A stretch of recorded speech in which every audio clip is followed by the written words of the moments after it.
ত্বকের তারুণ্য বা লাবণ্যের জন্য আপনি যে কেমিক্যাল পিলটা করছেন সেটা সঠিক হাতে বা এক্সপার্ট হ্যান্ডে করছেন তো?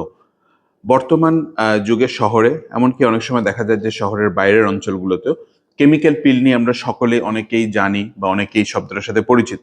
কিন্তু একটা ভয়ের ব্যাপার কি জানেন? সেটা হচ্ছে যে কেমিক্যাল পিল এখন মানুষ যত্রতত্র করছে। ইভেন যারা ডক্টর না কিংবা যারা এক্সপার্ট না তারাও করছে। খুব সিম্পল একটা পিলের উদাহরণ দেই, সেটা হচ্ছে গ্লাইকোলিক পিল। সিম্পল কেন বললাম? এটা ফিশপ্যাট্রিক, স্কিন টাইপ সব ধরনের টাইপে এই গ্লাইকোলিক পিলটা করা যায় 1 2 3 4 5 6। কিন্তু এই পিলটা ব্যবহারের ক্ষেত্রেও কিন্তু অনেক ধরনের সতর্কতা রয়েছে। যেমন এই পিলটা আপনি কোন ধরনের স্কিনে কিভাবে ব্যবহার করবেন, কি কনসেন্ট্রেশন ব্যবহার করবেন, কতক্ষণ রাখবেন, ডাউন টাইম কতক্ষণ হবে, এগুলো কিন্তু সবই একজন এক্সপার্টই জানবেন শুধুমাত্র। যেমন আমরা যখন ঘাড়ে পিলটা দেই কিংবা চোখের এই উপরের অংশে পিলটা দেই, এই দুই জায়গার চামড়ার আবরণটা কিন্তু খুবই পাতলা থাকে। তো সুতরাং এখানে পিলটা আমরা অনেক কম কনসেন্ট্রেশনে দিব।